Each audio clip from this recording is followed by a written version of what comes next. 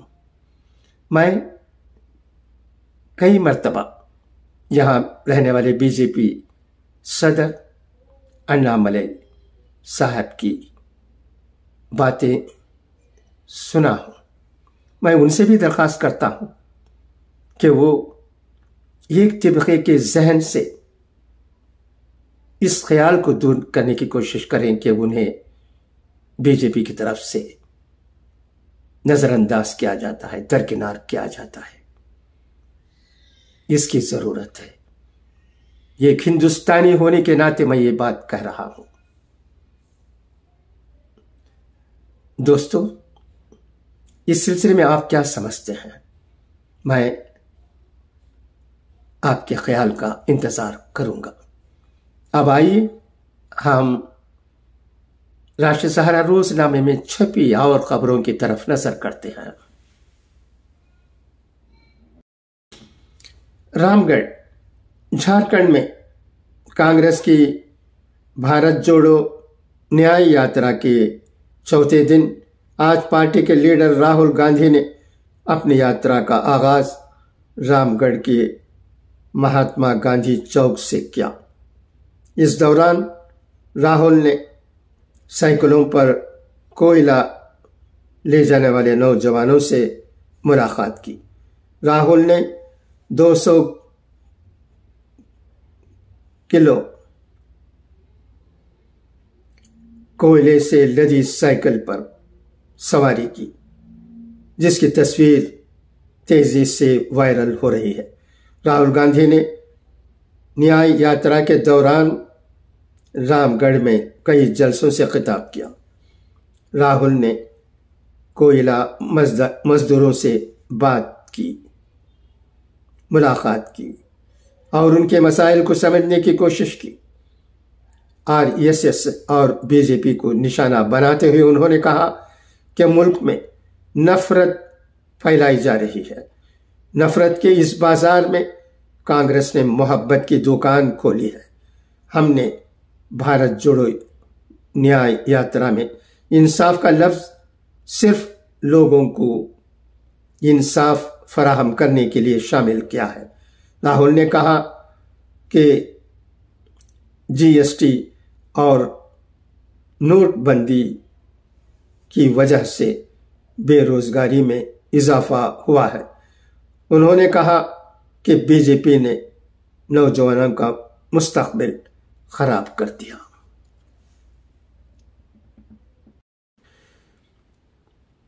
ہیمنت سورین نے اپنے مخالفین کو نشانہ بناتے ہوئے کہا کہ اگر کوئی میری عزت نفس پر غلط نظر ڈالے گا تو اسے منہ توڑ جواب دوں گا۔ انہوں نے کہا کہ ہم نہ ڈرے ہیں اور نہ ہی ہم نے پیٹھ پھیری ہے۔ ہم نے علیحدہ ریاست کا درجہ مانگا تو مذاق اڑایا گیا۔ غیر قانونی کام کوئی ان ایجنسیوں سے سیکھے۔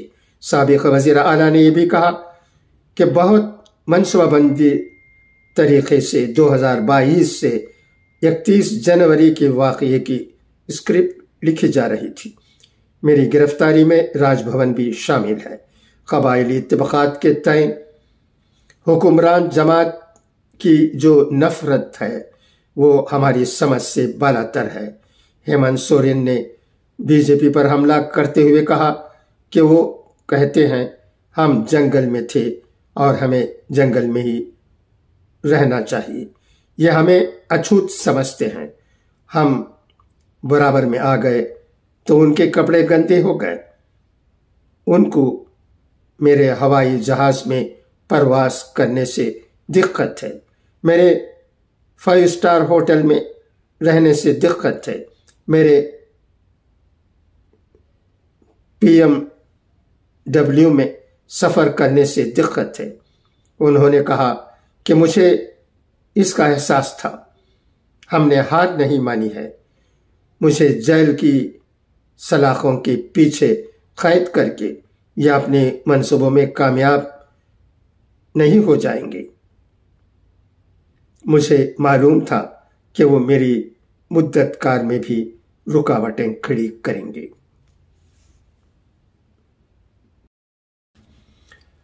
اچھا تو اب آئیے اقوال زرین سنیں۔ بھوکے کے لیے روکھی روٹی بھی نعمت ہوتی ہے۔ سخاوت کا ہاتھ طاقت بازو سے بہتر ہے۔ نااہل کی تربیت کرنا ایسا ہی ہے جیسا گنبد پر اخروٹ رکھنا۔ خلوص ایک ایسا جذبہ ہے جو صرف پیار اور محبت پر استوار کیا جاتا ہے۔ اچھی اور نیک عادات، نرم اور شیریں گفتگو بہت سی مشکلیں آسان کر دیتی ہے۔